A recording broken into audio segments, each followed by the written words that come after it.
चलिए इस दिवाली बनाते हैं वायरल रेसिपी, वायरल मलाई लड्डू की रेसिपी, जो कि काफ़ी इंटरनेट पे आजकल वायरल हो रही है। और ये रेसिपी ना काफ़ी कम समय में बनकर तैयार हो जाती है। और सबसे खूबसूरती इस मिठाई की ये है कि ये मुंह में जाते ना घुल सी जाती है, इतनी स्वादिष्ट बनती है। और साथ में मैं आपके साथ शेयर करूंगी बेसन मावा बर्फ़ी की रेसिपी, जो कि बहुत डिलीशियस लगती है खाने में। दोनों स्वीट रेसिपी काफ़ी इंटरेस्टिंग है और काफ़ी मज़ेदार की है। तो चलिए बनाना शुरू करते हैं। सबसे पहले मैं यहाँ पे सारी चीज़ें निकाल ले रही हूँ, जो भी चीज़ें मुझे इसके लिए रिक्वायरमेंट है। ज़्यादा चीज़ें ऐड नहीं होंगी, लेकिन जो भी चीज़ें इसमें ऐड होती हैं वो आपको ज़रूर ले लेनी है, मतलब कुछ भी स्किप मत कीजिएगा। तो यहाँ पे मैं यूज़ कर रही हूँ दोनों मिठाइयों में फुल फैट मिल्क का ही मैं इस्तेमाल करूँगी, जिससे कि टेक्सचर, कलर और टेस्ट सारी चीज़ें बैलेंस रहे और टेस्ट बेस्ट हो। तो यहाँ पे सबसे पहले मैंने थोड़े से बॉटम में पानी को पहले ऐड किया है कढ़ाई में, जिससे कि दूध हमारा बॉटम में तले पे लगे नहीं, और बाद में हमने दूध ऐड कर लेना है इसी जगह। अब हम यहाँ पे पनीर को अच्छे से मसल लेंगे। तो यहाँ पे मैं जो यूज़ कर रही हूँ ना, वज़न में अगर मैं आपको बताऊँ तो ये 250 ग्राम है, और दूध की क्वांटिटी हाफ़ लीटर है। तो वो बहुत ज़्यादा ज़रूरी हो जाता है सारी चीज़ों का मेज़रमेंट भी, तो इस बात का भी ध्यान दीजिएगा कि जो भी चीज़ें नाप के अगर आप इस तरह से बनाएंगे ना, तो इसका टेक्सचर, टेस्ट सारी चीज़ें परफेक्ट आएंगी। अब यहाँ पे क्रम्बल्ड पनीर को हम दूध में ऐड कर लेंगे। जब दूध हमारा उबाल पे रहे तभी इसी स्टेज पे आपको ऐड कर लेना है। अब यहाँ पे स्पैचुला को बिल्कुल आप रोकिएगा नहीं तो अगर नीचे पनीर बैठ गया ना, सेटल डाउन हो गया, तो फिर वो टेस्ट अच्छा नहीं हो पाएगा, आ पाएगा मिठाई में। और इसी स्टेज पे आप मिल्क पाउडर का इस्तेमाल कीजिएगा। मतलब 4 चम्मच मैंने यहाँ पे भर के 4 टेबल स्पून के मात्रा का मैंने यहाँ पे मिल्क पाउडर यूज़ किया है। मिल्क पाउडर देने से ये हो जाएगा कि दूध हमारा फटाफट से गाढ़ा होना चालू हो जाएगा। और यहाँ पे फ्लेम बिल्कुल ध्यान से रखिएगा, एकदम स्लो तो नहीं, मीडियम फ्लेम आपको रखना है गैस का, उस बात का भी ध्यान रखिएगा। अब यहाँ पे मैं केसर को गर्म पानी के साथ भिगो रही हूँ। ये इसलिए हम कर रहे हैं क्योंकि लास्ट में हम यहाँ पे लड्डू के ऊपर पे इसको प्लेस करेंगे, जिससे कि कलर हमारे लड्डू के ऊपर काफ़ी वाइब्रेंट सा आ जाएगा और लड्डू हमारा काफ़ी सुंदर दिखेगा। अब यहाँ पे बारी बारी से आपको चला लेना है और मिक्सचर को ध्यान देते रहिएगा कि वो नीचे बिल्कुल ना जमे, बिल्कुल ना सेटल डाउन हो। जब इस टेक्सचर पे आपका मिक्सचर आ जाए, मतलब कि लगे कि एकदम दूध ऑलमोस्ट रिड्यूस हो चुका है, तब इसी जगह आपको ऐड करना है चीनी। चीनी मैं यहाँ पे 3/4 कप का इस्तेमाल कर रही हूँ। आप मिठास अपने हिसाब से भी रख सकते हैं। आप अगर ज़्यादा खाते हैं या कम खाते हैं, उस हिसाब का आपको मिठास रखना है। आप इस जगह अगर इसे हेल्दी बनाना चाहते हैं तो आप यहाँ पे स्टीविया का भी यूज़ कर सकते हैं या फिर खांड का भी यूज़ कर सकते हैं। मेरे पास घर में अवेलेबल जो थे मैंने उसी से बना लिए हैं। तो अब यहाँ पे हम ऐड करेंगे इसके फ्लेवर को इन्हांस करने के लिए इलायची पॉड्स। यहाँ पे मैंने इलायची के पॉड से सारे दाने निकाल लिए हैं। 3 से 4 इलायची ज़रूर ऐड कीजिएगा, जो कि टेस्ट एकदम मस्त वाला है इलायची का। और यहाँ पे मैं इलायची को ऐड कर रही हूँ और गैस का फ्लेम इस जगह बिल्कुल ऑफ़ कर देना है अब, क्योंकि हमारा टेक्सचर जो है लड्डू बनाने का वो एकदम रेडी है। तो इसलिए यहाँ पे गैस के फ्लेम को बिल्कुल ऑन नहीं छोड़िएगा लास्ट में। अगर ये ज़्यादा ड्राई हो जाएगा ना मिक्सचर, तो लड्डू फॉर्म नहीं होंगे।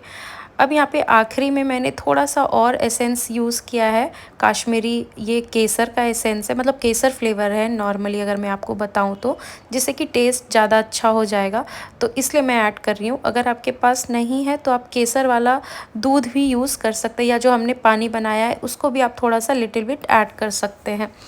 अब मिक्सचर को हम थोड़ी देर के लिए इसी तरह चलाएंगे, जो कि पानी जो थोड़ा बहुत भी इसके अंदर है वो रिड्यूस हो जाए। और यहाँ पे मैंने थोड़ा सा मिल्क पाउडर का भी इस्तेमाल किया है, 1 चम्मच जितना, वो इसलिए क्योंकि इसमें एक अच्छी सी बाइंडिंग आ जाएगी। अब 15 से 20 मिनट इसे आप इसी तरह छोड़ दीजिएगा और उसके बाद आप यहाँ पे लड्डू बनाना चालू कीजिएगा। अगर आप देखेंगे कि हाथ में होल्ड हो रहा है मिक्सचर और हाथ में चिपक नहीं रहा है, मतलब कि लड्डू बनाने के लिए हमारा मिक्सचर बिल्कुल परफेक्टली तैयार है। अब बारी बारी से आपको जितना बड़ा लड्डू बनाना है या छोटा बनाना है, और लास्ट में जो हमने पानी बनाकर रखा था वो हम इस तरह से टीका जैसे हम लगाते हैं ना किसी बड़े या छोटे को, बस लड्डू को आज हमें टीका लगाना है। बस इस तरह से आप करते जाएं। और ऊपर पे मैं यहाँ पे चॉप्ड आमंड यूज़ कर रही हूँ। अगर आपको यहाँ पे आमंड पसंद हो तो यूज़ कीजिएगा, नहीं तो आपको जो पसंद हो आप उस मेवा का यूज़ कर सकते हैं, ड्राई फ्रूट का यूज़ कर सकते हैं। देखिए कितना खूबसूरत लग रहा है ना, और खाने में तो मतलब खूबसूरत तो है ही, खाने में और भी ज़्यादा टेस्टी है। तो चलिए अब बनाते हैं दूसरी रेसिपी, दूसरी मिठाई की रेसिपी। तो सबसे पहले मैंने यहाँ पे घी गरम कर लिया है, उसमें हम ऐड करेंगे बेसन। बेसन की क्वांटिटी आप यहाँ पे थोड़ा कम भी चाहें तो ले सकते हैं, मैंने थोड़ा ज़्यादा रखा है, मतलब मैंने यहाँ पे 1 कटोरी जितना बेसन लिया है। इससे टेस्ट में कोई फ़र्क नहीं आएगा। और घी का भी इस्तेमाल मैंने कम ही किया है, जैसा कि आप देख पा रहे होंगे। काफ़ी लोग यहाँ पे घी, बेसन और घी का मेज़रमेंट सेम रखते हैं या फिर हाफ़ क्वांटिटी रखते हैं, जिससे कि बेसन एकदम फूली फूली सी दिखती है। तो लड्डू हमें बिल्कुल नहीं बनाना है, तो इसलिए उतना घी हमको ऐड नहीं करना है। तो यहाँ पे अच्छे से जब ब्राउन कलर हो जाए हमारा बेसन का, इसी स्टेज पे हम ऐड कर लेंगे दूध। और ये वाली रेसिपी ना ये बहुत ही झटपट से बनकर तैयार हो जाएगी। इवन दोनों रेसिपी बहुत फटाफट से बन जाती है। आधे घंटे में आप दोनों स्वीट्स बना लोगे, अगर सारी चीज़ें आप प्रॉपर वे में करोगे ना तो फटाफट से बन जाएगी। और यहाँ पे अब हम मावा को थोड़ा मल लेंगे, वो इसलिए क्योंकि थोड़ा ये हार्ड हो जाता है रखे रखे, तो इसलिए मैं इसे थोड़ा सा मल ले रही हूँ। और ये होममेड नहीं है, मतलब मार्केट वाला मावा है। तो आप चाहें तो घर वाला भी यूज़ कर सकते हैं, और मार्केट वाला अगर आपको मतलब घर पे नहीं बनाना हो, चीज़ें जल्दी बनानी हो, तो आप मार्केट से मावा ले आइएगा मेरी तरह। क्योंकि कभी कभी थोड़ा बहुत चीज़ें स्किप भी करनी चाहिए, सारी चीज़ें घर पे बनाएंगे तो फिर तो भाई हमारा वाट लग जाएगा। अब यहाँ पे ना कैसा हो जाता है कि मावा डालने के बाद ना वो फटाफट से दूध में एब्ज़ॉर्ब नहीं होता है। तो उसका एक हम ये उपाय कर सकते हैं कि इसको हम अच्छे से मल लेंगे मैशर की सहायता से, जो कि अच्छे से ये टेक्सचर इसका दूध के साथ बैठ जाए और अच्छे से वो मिल जाए। अब यहाँ पे स्पैचुला इसको चलाते रहना है आपको, क्योंकि ये वाला जो मिक्सचर है ना काफ़ी फटाफट से गाढ़ा होता है। बेसन और दूध का जो साथ में कंबाइन आप जब करेंगे ना तो उसी टाइम से ये गाढ़ा होना चालू हो जाता है। यहाँ पे मैंने चीनी का इस्तेमाल 3/4 कप किया है। मिठास इस जगह भी आप ज़्यादा कम कर सकते हैं अपने अकॉर्डिंग, बिल्कुल जितना आप खाते हो आप एकदम उतना ही लीजिएगा। और इसे फटाफट से चलाएंगे अब हम। और यहाँ पे हम इसका ध्यान रखेंगे कि गैस का फ्लेम हमारा मीडियम पे ही हो। फ्लेम को बिल्कुल तेज़ नहीं रखिएगा, नहीं तो नीचे से जलेगा और वो मतलब रेड रेड सा हो जाता है, तो वो टेक्सचर भी ख़राब हो जाएगा। अब यहाँ पे अच्छे से चलाने के बाद जब बीच स्टेज पे इस तरह से पहुँच जाए आपका ये मिक्सचर, तो थोड़ा सा घी आपको इस जगह और ऐड करना है, ताकि अच्छे से इसका एक शेप होल्ड हो और ये जमाने लायक हो जाए। मतलब ये जब हम इसे सेट करेंगे तो ये सेट होने लायक हो जाए। और स्पैचुला जब आपका छोड़ने लगे ना मिक्सचर को, मतलब कि मिक्सचर आपका एकदम परफेक्ट रेडी हो चुका है, इसी स्टेज पे आपको यहाँ पे गैस के फ्लेम को कर लेना है ऑफ़। और इस स्टेज पे हम ऐड कर लेंगे जो भी आपको एसेंस यूज़ करना है या फिर जो भी फ्लेवरिंग एजेंट यूज़ करना है वो यूज़ कर लीजिएगा। मैं यहाँ पे यूज़ कर रही हूँ इलायची और जायफल। जायफल का ना मेवा के साथ, कोई भी मेवा का चीज़ आप बनाओगे ना खोया से, जायफल ऐड करने मात्र से ना उसका टेस्ट बहुत ही ज़्यादा रिच हो जाता है। तो एक बारी आप जायफल ज़रूर ऐड करके देखिएगा, इस तरह से आपको बहुत पसंद आएगा। अब यहाँ पे मैंने थोड़ा सा कंडेंस्ड मिल्क भी यूज़ किया है, एक टेस्ट और मतलब अच्छे से आ जाए, डेवलप हो जाए, थोड़ा रिच फ्लेवर आने के लिए। और अगर आप यहाँ पे चाहें तो कंडेंस्ड मिल्क स्किप भी कर सकते हैं, कोई ज़बरदस्ती नहीं है कि यूज़ करना ही है। अब यहाँ पे मैंने थोड़ा सा पैन को ग्रीस कर लिया जिसमें मैंने जमाया है बर्फ़ी, और ऊपर से मैंने एक लेयर तो लगा दिया है, नीचे सॉरी, ऊपर की जो लेयर मैं लगाऊंगी वो मैं कलर डाल के लगा रही हूँ, जो कि 2 कलर के कॉम्बिनेशन में बर्फ़ी बनकर तैयार हो, जो कि थोड़ी अच्छी दिखे। आप चाहें तो कलर मतलब मिला भी सकते हैं या नहीं तो आप स्किप भी कर सकते हैं, ये टोटली ऑप्शनल है वैसे तो।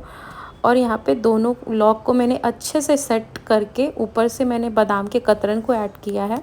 आप इस जगह मनचाहा ड्राई फ्रूट्स अगेन कोई भी आप अपने हिसाब से ऐड कर सकते हैं। अब यहाँ पे जो कट आप करेंगे इस बात का ध्यान दीजिएगा कि 10 से 15 मिनट एटलीस्ट इसको सेट ज़रूर होने दीजिएगा फ्रिज में, उसके बाद ही कट कीजिएगा। रूम टेम्परेचर पे लगभग आधे घंटे के बाद रखने के बाद ही इसे कट कीजिएगा। तो यहाँ पे अच्छे से ये हो गया है रेडी। अब इसकी हम कर लेंगे प्लेटिंग। तो ये रेसिपी भी आपको बहुत पसंद आएगी, एक बार ज़रूर ट्राई करके मुझे कमेंट में बताइएगा कि आपको आज की रेसिपी कैसी लगी, स्वीट्स की रेसिपी। दोनों स्वीट्स अपने अपने में अपनी अपनी जगह बहुत ही लाजवाब हैं। एक बारी ज़रूर ट्राई करके देखिएगा तो ही आपको समझ में आएगा कि ये कैसी बनकर तैयार हुई है। और काफ़ी ईज़ी है और ईज़ी वे में मैंने कोशिश किया है कि आप लोगों से मतलब चीज़ें बता पाऊँ आप लोगों को। और इसका टेक्सचर भी देखिए कितना ज़बरदस्त का है, ये मैं तोड़ के आपको दिखा रही हूँ। बहुत ही मखमली एकदम सॉफ्ट सा बर्फ़ी बनकर तैयार हुआ है ये वाला, और बहुत ही रिच लगता है खाने में। माखंडी हलवा जैसा आप खाते हो ना, बिल्कुल वही टेस्ट आता है। अब ये है लड्डू का टेक्सचर, देखिए कितना ज़बरदस्त का है, एकदम अच्छे से बंधा हुआ था। अब यहाँ पे मैंने इसे पैक कर लिया है। आप इस रेसिपी को चाहें तो गिफ्ट एज अ गिफ्टिंग भी यूज़ कर सकते हैं, किसी को गिफ्ट अगर आपको देना हो मतलब स्वीट्स को, तो आप इस तरह से बनाकर किसी को भी गिफ्ट भी दे सकते हैं। और जो लोग मेरे चैनल पे न्यू विज़िट कर रहे हैं, प्लीज़ एक सब्सक्राइब ज़रूर करके जाइएगा और वीडियो को लाइक ज़रूर कीजिएगा। मैं मिलती हूँ नेक्स्ट वीडियो में, तब तक के लिए बाय एंड टेक केयर।